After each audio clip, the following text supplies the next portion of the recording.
Hi everyone, and welcome to this week's Sunday night video. This week I'm covering the very strange case of William Holmes and the alleged murder of John Sutherland, which took place in the Hetton-Le-Hole area in 1879.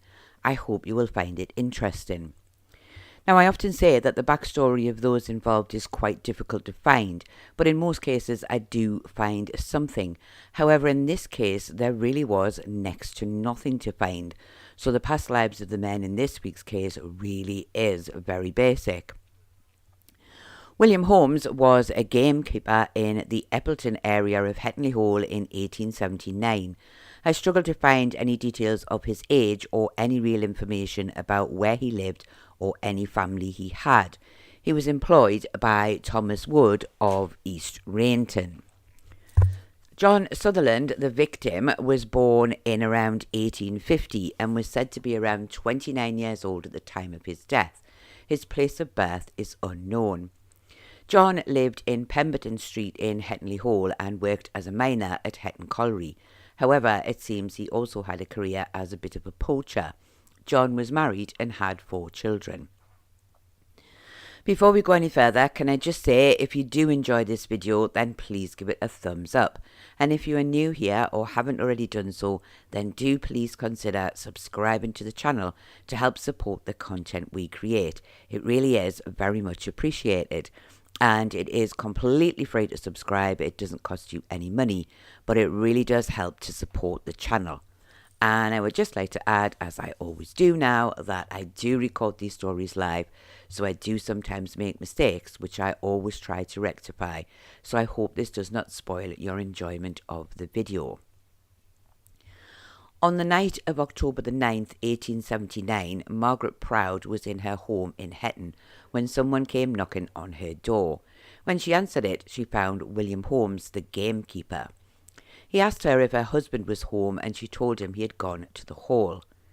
William still had his gun in his hand and he told Margaret that 2 men had attacked him and he thought his arm was broken, then telling her he thought a man had been shot and could she send for a policeman and a doctor.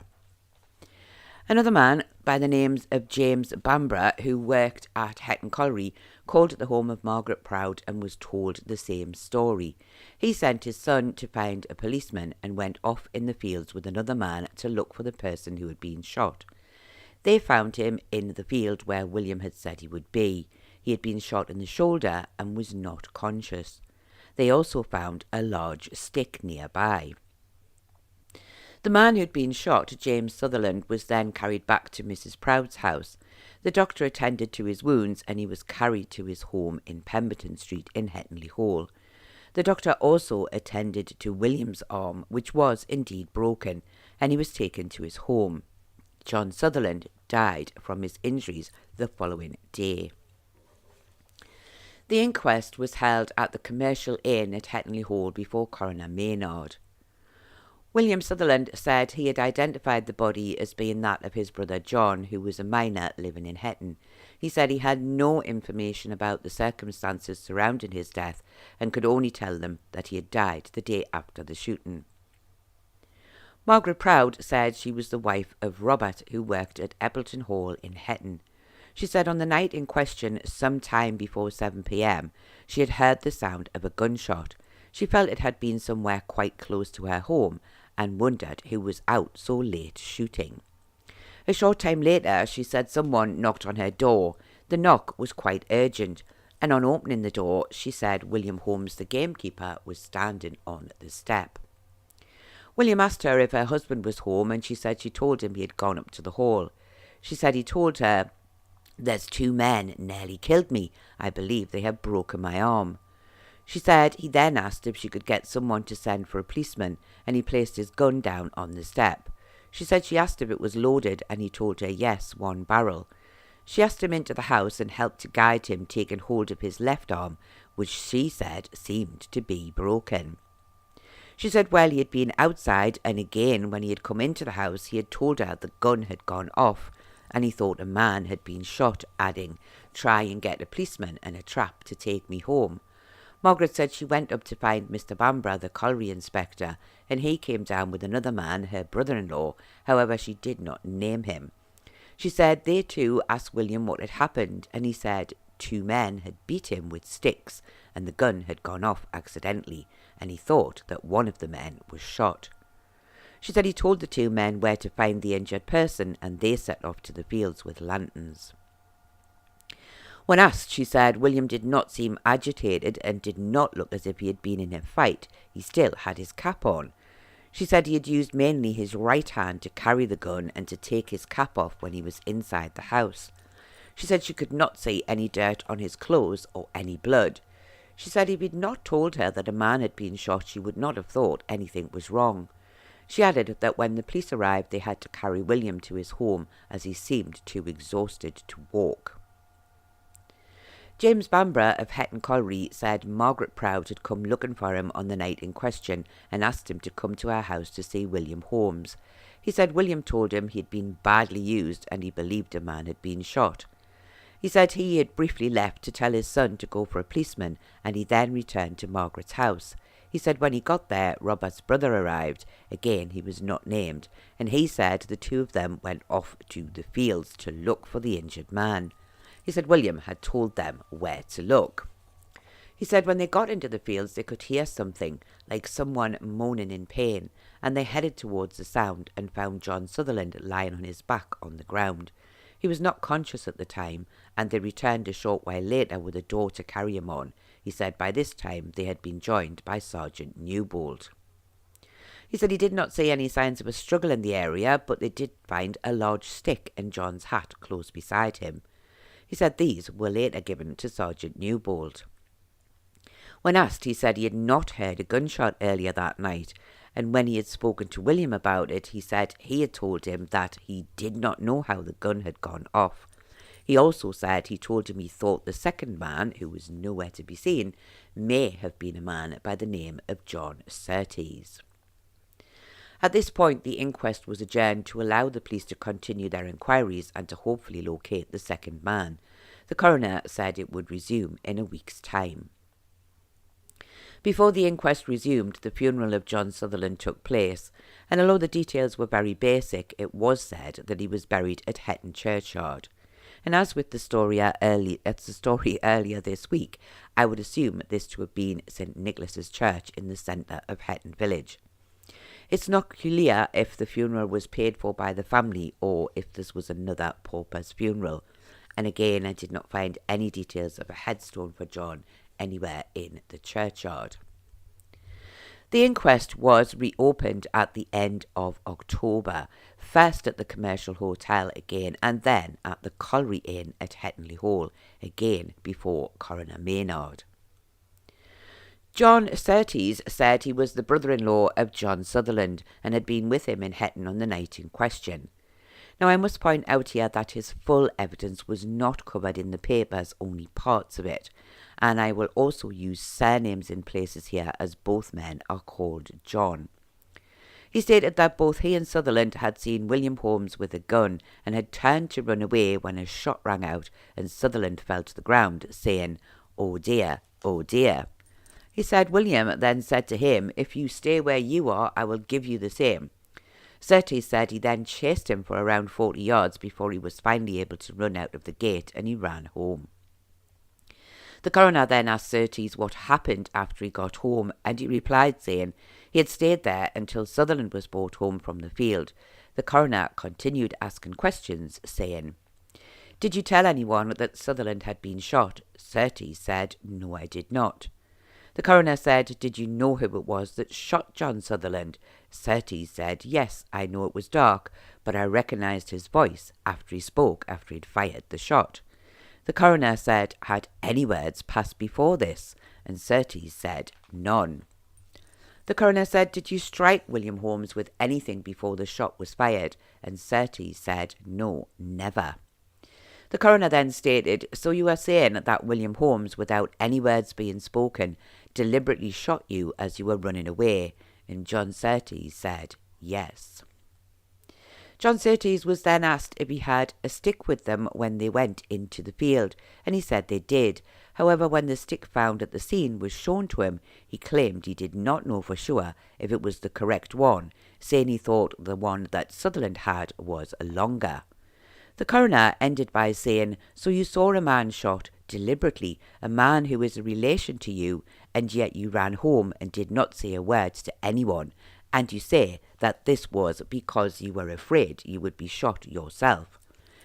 John Surtees then said he had actually not said anything because he did not think the wound would prove fatal. His final words were to deny that he had ever told anyone that he had not even been there that night. However, the coroner said that he had actually told his brother that he had not been there, but Surtees said he had told him later that he had been there. When cross-examined, John Surtees admitted that he had previously been fined for poaching, and he had also been fined several times for being drunk and disorderly. And I feel this was simply stated as a way to prove that John was not a very reliable or trustworthy witness. He himself was then committed for trial on a charge of unlawfully wounding William Holmes. William Holmes said he was a gamekeeper working for Mr. Thomas Wood. He said on the night in question he had been out in the fields on instruction from his employer shooting rabbits. He said around 6 p.m. he was returning home when he met a well-known poacher by the name of George Charlton. He said he turned him away from the field but was worried that he would return as soon as he left. So he said he went back to the field and remained there for around an hour. He said he then saw 2 men approaching and he hid behind a fence a little. As the men got closer, he said he heard Sutherland say, "Here he is, let's kill him." It was then that he was first hit with the stick. He said he believed that Sutherland dealt the first blow and Surtees then hit him twice. Then Sutherland hit him again, and it was this blow that broke his arm. He had appeared at the hearing with his left arm in a sling. He said this blow had caused him to fall to the ground and he was trying to get up. He said he had placed the butt end of the gun in the ground and was using this to try and pull himself up. He said as he was doing this, the gun went off and he fell back to the ground. He said he then heard Sutherland say, "Oh, Billy, we didn't know it was you. We thought it was George Charlton. Will you forgive us?" William said he told them, "You have broken my arm." And he said Sutherland replied saying, "I am shot." He said he managed to pull himself up from the ground and made his way to the home of Mrs. Proud in Hetton in the hope of getting some help. Although he did not state what had happened at the house, he did say that he had been carried out of the house and taken home in a cart. Dr. Adamson said he had attended to William Holmes on the night in question and he had found that his left arm was broken between the elbow and the wrist. Sergeant Newbolt then showed the jury the stick that had been found at the scene, and Dr. Adams said this stick could have easily caused the injury to William's arm. Dr. Adamson said he had also been called to Mrs. Proud's home to attend to John Sutherland. He said he had a gunshot wound to the shoulder and chest. He said he had arranged for him to be carried to his home. He said John Sutherland died the following day from his injuries. He had also performed the post-mortem, and it was his professional opinion that the cause of death had been a blood loss and shock caused by the gunshot. He also stated that when he had examined the body, the shot appeared to have entered from below, travelling upwards. This made sense if the gun had gone off while William was using it to pull himself up from the ground. Sergeant Newbolt said he had gone to the home of Mrs. Proud at around 8 p.m. on the night of the 9th. He had found William Holmes there with his left arm resting on the table. He said he told him he had been assaulted in the fields by 2 men and thought his arm was broken. He also said he thought a man had been shot. He said William told him he thought one of the men was John Sutherland, but he was not quite sure who the other man was. Sergeant Newbolt said he had then gone into the field and found James Bamborough and another man there with John Sutherland, who was lying on the ground. There was no sign of anyone else in the area. He said John Sutherland was unconscious and he helped to get a door to carry him back to Mrs. Proud's house. He said James Bamborough gave him a stick and a cap that had been found at the scene, and he said another stick had been given to him the next day by George Charlton. No evidence was given as to how John Surtees had been found, but I think we have to assume that as he was related to Sutherland, and it was believed by William that he may have been the other man, then the police would have quickly gone to his home to speak to him. The coroner then spoke to the jury, stating that this was a case of either pure accident or cold-blooded murder. He said the whole case rested on the evidence of the two men who had been there that night, and it was simply a case of who the jury believed to be telling the truth. The jury retired for 45 minutes, and on their return they stated that John Sutherland died from the effects of a gunshot wound received accidentally from the gun of William Holmes during a struggle between himself, John Sutherland, and John Surtees. It was then stated that as the jury had given the verdict of accidental death, William Holmes would be discharged. However, Mr. Brewis, the solicitor working on behalf of John Surtees, said that at the direction of his client he would now be preferring a charge against William Holmes for the murder of John Sutherland. William was granted bail at the sum of £50 and would be called to appear before the magistrates to answer the charge. The magistrates' hearing was held the following week, and the very first thing that the magistrates stated was that everyone must be aware that after a very full and clear inquest, the jury had found in favour of accidental death, and it was also felt that there was no new evidence to be heard, and that the evidence of John Surtees alone, as given at the inquest, was not enough. Mr. Brewis was then asked if he felt he had enough evidence to make a case, and he stated that John Surtees had not been able to give his complete evidence at the inquest, and he felt that what he had to say today would be more than enough. John Surtees was then called, and I am quite sure that the magistrates must have wondered why they were there, as apart from mentioning a dog in the field and stating that he had not told anyone other than his wife about what had happened that night, his evidence was almost exactly the same as that what he had given at the inquest. He simply had nothing new to say. It was then suggested that William did not actually have a broken arm. However, a doctor was called, not Dr. Adamson, who had treated him, but another doctor from Sunderland, who I believe was called Dr. Airy, and he said it was quite clear that William's arm was indeed broken. There was no doubt about it. The magistrates then retired to discuss the case, and on their return they stated that there was not enough evidence to make a case of wilful murder against William Holmes, nor was there a case for manslaughter. William Holmes was then discharged and free to return home. Sadly, and I did not find any details of the case of wounding for John Surtees, so I do not know if he was found guilty of causing the broken arm of William Holmes. However, I think we can say that he most likely was found guilty and probably did have to serve some time in prison. And most tragically, less than a month after the death of John Sutherland, his young daughter Margaret, who was around 4 years old at the time, lost her life when her clothes had caught fire. She had been at a neighbour's house playing with lighted sticks and lighted paper when the accident happened. Sadly, she died within 48 hours as nothing could be done for her. And although it is not stated, I would imagine she would have been buried with her father.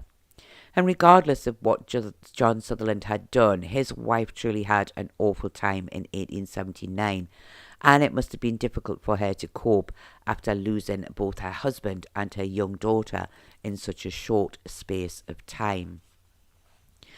I did not find any details for William Holmes after this date, but hopefully he recovered well from his broken arm and was able to return to his work in Hetton very quickly. This was a very odd case. It seems that the two men who went into the field that night were either looking for someone else who they planned to attack, if John's evidence is to be believed, or they were two poachers who attacked William with sticks when they thought they were going to be caught. But whatever the reason, it resulted in one of them being accidentally killed. John Surtees' evidence was very odd. He suggested he simply ran away from the scene and said nothing until the inquest, when his evidence was even more strange, to say the least. But of course, as a man with previous convictions, he would have wanted to make himself look as innocent as possible, so suggestion that William had shot them as they were running away would have been something that he would have thought would have stopped him from possibly ending up with a long prison term for the attack on William Holmes. And I must admit, still talking of his evidence, that I did find it very odd that he did not raise the alarm and try to help John Sutherland. Even if he didn't think that the wound would be fatal, he still knew he was badly hurt, and he didn't truly know if William was okay. So leaving both men in October in a field could have resulted in the death of both of them. Personally, I do think this was an accidental shooting. I am, however, not sure why the two Johns attacked William. Did they mistake him for someone else, or did they attack him when they thought they would be caught for poaching? Well, I am simply not sure which one I think is the truth. Were the jury correct to find a verdict of accidental death? Well, yes, I think they were. As like said earlier, I truly think this was the case. And were the magistrates correct to throw out the case of willful murder against William Holmes at the later court hearing? Well, again, yes, I think they were. John's evidence really wasn't enough to make the case, and I think most did not really believe anything he said anyway. But what do you think? Do you think John Sutherland and John Surtees attacked William by mistake, in the dark, not clearly seeing who he was? Or do you think they attacked him because he caught them poaching and they simply wanted to make their escape? Do you think the jury were correct to find the death of John Sutherland an accident? Or do you think there is any small chance that William did shoot them for no real reason? And if he did do this, then how do you think he broke his arm? Do please let me know your thoughts in the comments below. I do hope you have found this sad and tragic story interesting, and I do thank you all very much for watching, and I do hope to see you all again next week.